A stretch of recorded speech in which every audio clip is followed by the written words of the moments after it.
Welcome, folks, to a Bugeye Guys drive in a Bugeye called Barney. Nice car with a 1275 engine and a little bit of character from a little more aggressive engine build, so you have pretty good power. And this is the third Bugeye I've driven today. Those two are dark green and leaf green. They are outbound for New Jersey, and the other one is going to, gosh, I can't remember. They're going everywhere, but somewhere not in our backyard, so we're getting them ready to go. And this car, Barney, is for sale, so if you're interested, it's a car that we've done quite a bit to. And for today's installment, we're going to talk a little about how it drives. So welcome to a Barney drive here from our shop.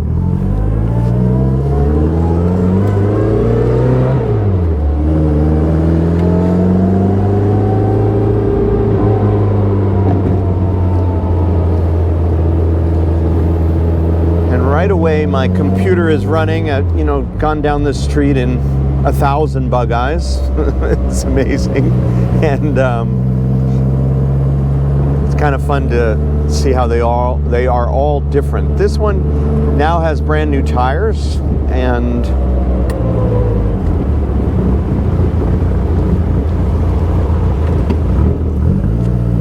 so the ride quality 26. That skateboarder hit 26 on the speed indicator. Anyway, the ride quality is transformed by new tires on these cars because they don't have a lot of suspension travel. They are not plush cars, but a tire makes it as plush as it gets. So on all these test drives, I'm looking at how well everything is integrated, and that's, I think, the unique piece of the puzzle that we offer our clients is that, I can tell you from how these brakes work that they're working properly. And I can tell you that this gearbox is also perfect for a rib case gearbox. It's doing what it needs to do. And I can tell you that the horn needs a little work. I got a little out of it, but we need a horn. I can tell you this horn push is not my favorite to begin with, and it needs to be replaced. But that's what we're after in all these drives, is just trying to identify what we've got, provide solutions for the customers so they can decide if they want us to deliver that solution, or they want to do it themselves, or leave it, disregard it. But ultimately, Barney, since we bought it a little while ago, each time we get back to this car, when we have a minute, we manage to make it a lot better. And this last chapter is no exception. It's now a very capable car.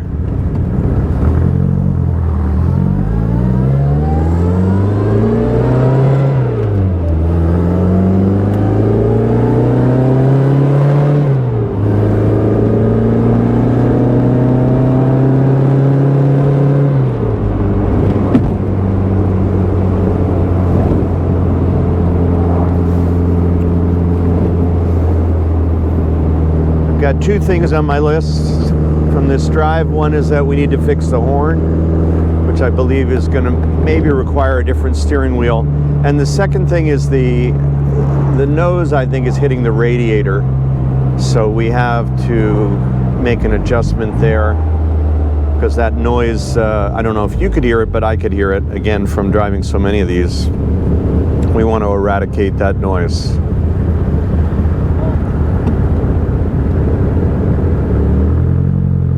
So nose adjustment. Lots of these cars are getting the noses adjusted.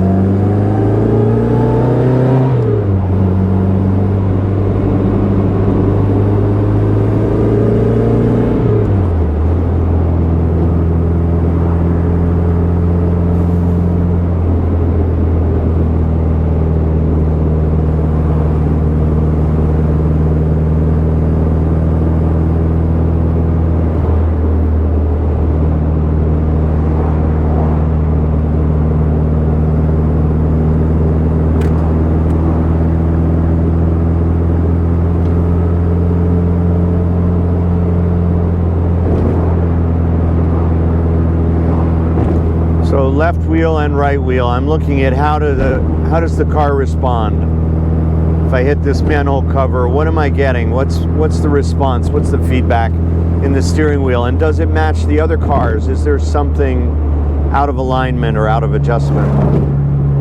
And it's really a process for us of constantly shortening and shortening and shortening our punch list. And I'm not aware of too many people who are doing that with classic cars. It's usually you get what you get, and the limitations of the mark are built in, and you just settle for that. We're not big on settling. You know, we're dealing with an inexpensive car that was engineered eons ago, so you have to work harder to get a nice, tight product. But that's really what we have here. Barney is a nice, tight product.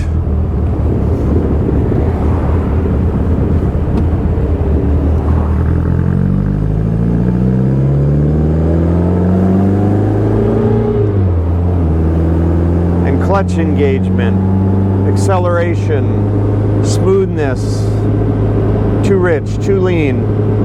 How does it respond at different RPMs? How's the throttle response? Do we have good throttle response all the way through the range? These are all the things that I'm looking for. Do I have full throttle? And these are all things that make for a great final product. When you get all these things right, you have a car that's really fun to drive, a car that you wear, and a car that responds when you ask it to respond in just the way you're asking. And that I think is something that we've never gotten tired of trying to attain, and every one of these cars teaches us something new about that.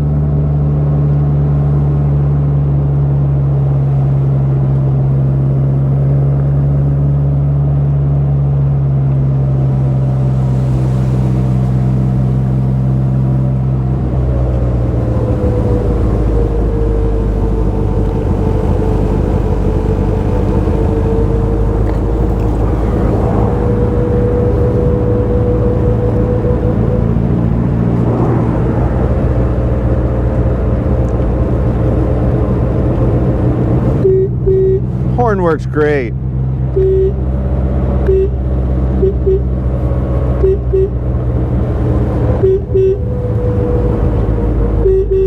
Must have been pushing it too hard. Is that possible? No. Okay, this Bugeye stops for all railroad crossings. Oh, there's a stop line there. But can you even see the train from there? Oops. Somebody right on my tail.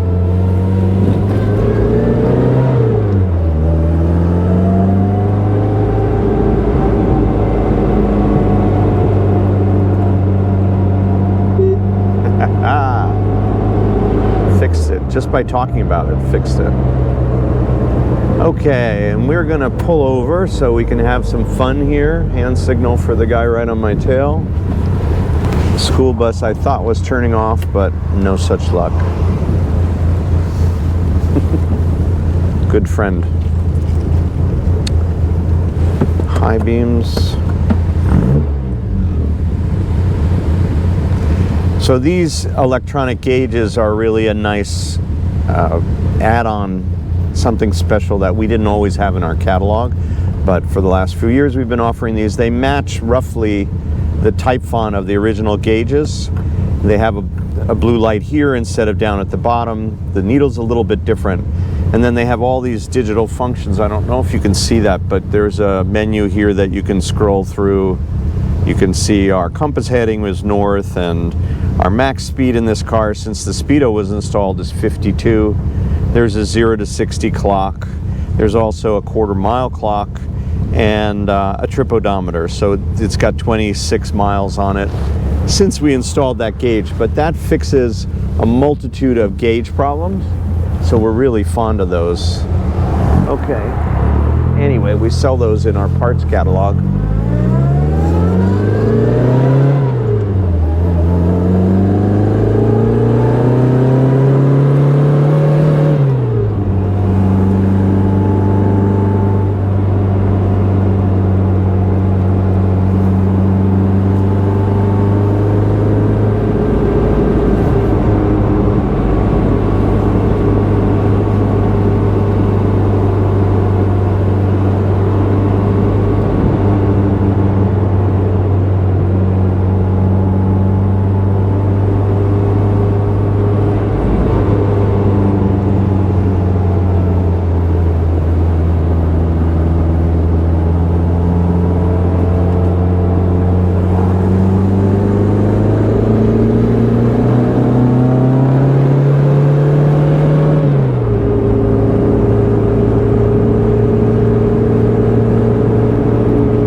nice, and a nice idle, good brakes, good exhaust note, a twin tip muffler, a little bit louder than stock.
Down to the beach for some photos of Barney the Bugeye. So if you're interested in this car, please check out our website, bugeyeguys.com, where you will see a full suite of photos of this car and other cars and parts if you're interested. And I want to thank you for coming for a drive with me today. And I wish you a wonderful weekend. Take care.